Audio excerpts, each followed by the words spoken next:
Hello children, myself Divya Sharma from Shiv Jyoti Educational Group Kota. Children, today I will be continuing with chapter number 2. But before continuing the chapter, let's have a quick recap of the topics which I have discussed in the part 1 video. Okay. In the part 1 video, we discussed the topics, the Earth as a unique planet. Why it is called a unique planet? Because it is only the planet which can support life, all the favorable conditions which are required to support life. The Earth as a living planet, the shape of the Earth. So these were the topics which were discussed in the part 1 video. Now let's move ahead with the remaining topic. Okay, so you have to take out your books, Getting Ahead in Social Studies, chapter number 2, Earth, the living planet. And in today's part 2 video, I will be discussing the topic, the horizon, coast and sky. So you have to take out page number 9, the horizon.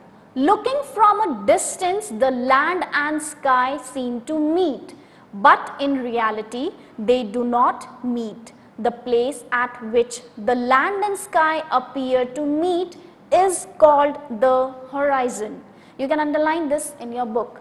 Every time we come closer to the horizon, it seems to move further away. Now, have a look on page number 9. See, now if you stand, it will appear that the land and the sky appear to meet. So this is called horizon, but actually the land and sky are not meeting. Okay, it appears to you that it meets, and this is called a horizon. Now we'll discuss coast.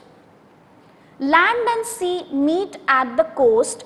If we stand on the coast and face the sea, it will seem as if the water and the sky are meeting at a distance. This does not happen in reality. Now, where land and sea seem to meet, it is called a coast. Again on page number 9, you can have a look at the picture. See, if you stand at the coast where land and sea meet, this is called a coast. Now, if you stand at the coast and face towards the sea, it will appear that the water and the sky appear to meet, which is not the reality. Now next is the sky. Above the earth is the sky.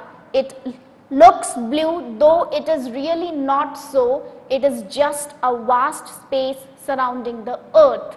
The sun, the stars and the moon are heavenly bodies in this space. Now just above the earth is sky. And why does it appear blue? Because the gases and particles in earth's atmosphere, they scatter the light in all the directions, and the blue light is scattered more. Okay, so it looks blue. So these were all the topics. Now we have come to an end of our chapter.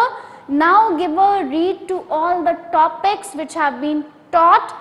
Now I'll move ahead with the discussion of the copy work. Before starting the copy work, children, you have to draw the margins. Okay, then you will give the heading chapter 2, you will underline the heading, then you will give the heading of the chapter, Earth, the living planet. Again underline the heading, then in the next line you will write define, underline the heading.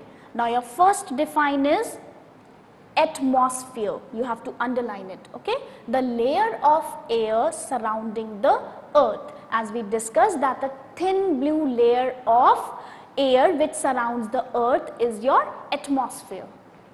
Next define is astronaut. Give the heading, underline. A person who travels in space in a spacecraft is called an astronaut. Do the copy work very neatly and also complete the book work. If you haven't completed yet, give a read to the complete chapter as well. Thank you.